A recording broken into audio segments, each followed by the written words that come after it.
This might be the most non-aesthetic video I have ever made. Come with me while I treat 150 chickens for lice using Elector psp with the dip method. I always keep both ivermectin Poron and Elector psp on hand just in case, but like in a pinch, when I find the lice, the ivermectin always seems like an easier solution because it's just a couple drops on the bird. Whereas with the Elector psp, there's a couple different ways you can treat, but what I prefer to do is to mix together several gallons of the mixture and then dip the birds in it, which is what I'm going to do today. It's going to be a mess. The problem is with the ivermectin Poron, you need to retreat again 10 days after the first treatment because ivermectin only kills live parasites. And can I tell you that I always forget to treat 10 days later. Or even if I have an alarm set for 10 days later, I didn't pre-plan for it. And I've got like, we're talking like 150 birds, 14 different breeding pens. So I need to set aside a whole day really when I'm going to treat these birds. So by the time that alarm goes off that says to retreat your birds, I've already got some other crap going on, and I have just really dropped the ball this summer. Elector psp, however, kills both live parasites and their eggs, so it is a one-time treatment. So I can treat all my birds one time with Elector psp. There's no egg withdrawal. It kills live parasites and the bugs, and I should be good to go. I have actually found that the ivermectin seems to work better with mites, and that the Elector psp seems to work better with lice. When we treat with Elector psp, whether we're spraying our birds or whether we're dipping the birds, we need to be treating with a mixture of 9 cc's of the Elector per gallon. So even though this little 8-ounce bottle is like 160 bucks, it really goes a pretty long way. Gross. I've got this little 12 cc syringe that I just got at Tractor Supply, and I'm just gonna plunk that in there and grab out 9 cc's. I'm gonna put it in my bucket. Wait, I'm gonna put it in my bucket times 3 because I'm gonna mix 3 gallons in this bucket.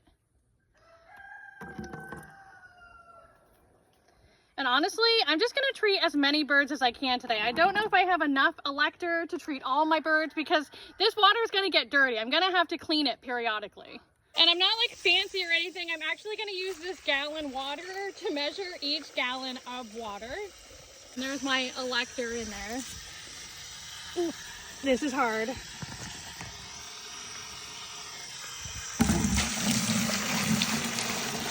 I did buy gloves this time, so kudos to me for that. Although I always start out with gloves and then I end up taking them off. I'm not like advising you to do that. Every time I do that, I always worry at some point that I'm poisoning myself. Personally, I always try to start with the roosters to like set the pace.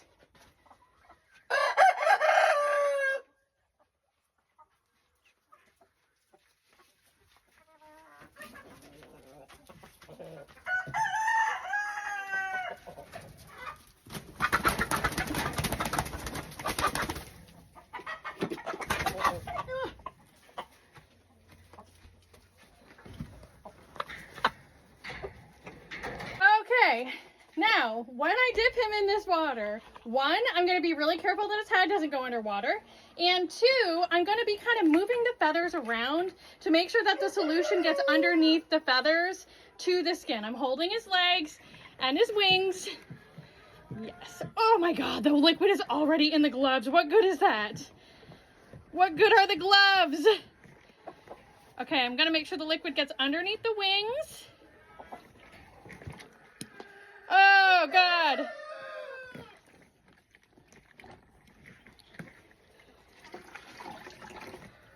Oh. I would also like to share that 15 minutes ago, Hank offered his help and I was like, no, I can do this on my own.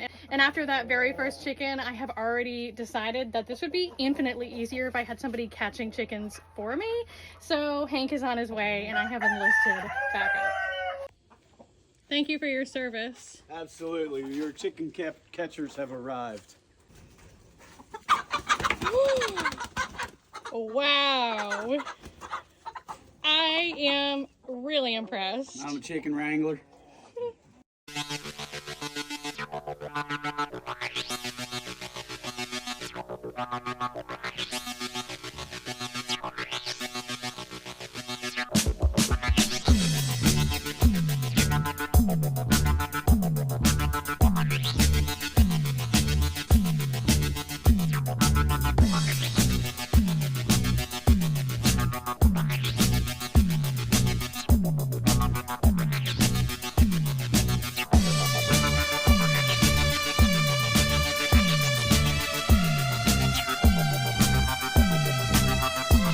may or may not have just reached a point in this process where I was worried that maybe I'm poisoning myself, even though I'm wearing gloves, because the mixture keeps getting in the gloves, and so it's soaking right into my hands, obviously. But Hank came in with the voice of reason to calm my anxiety. Now tell them what you told me.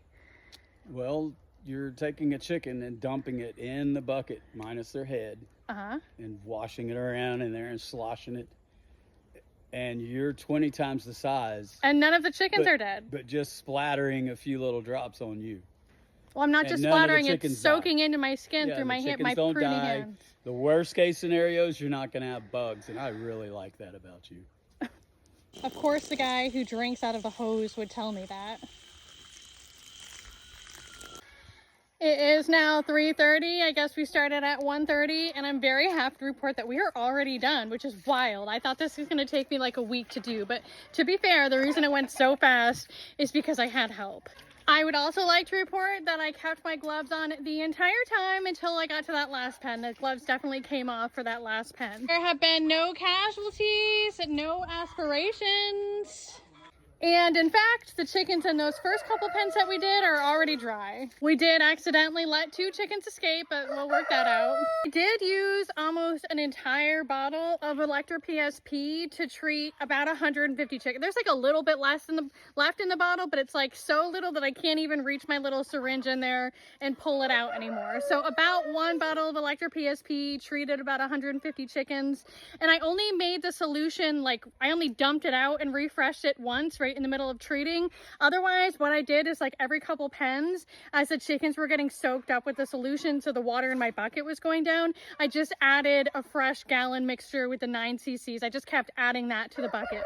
And stay tuned, because I'm either going to make I'll probably write a post. I'm going to make another post about what you can expect after treating for lice, and how quickly you can expect to see those things.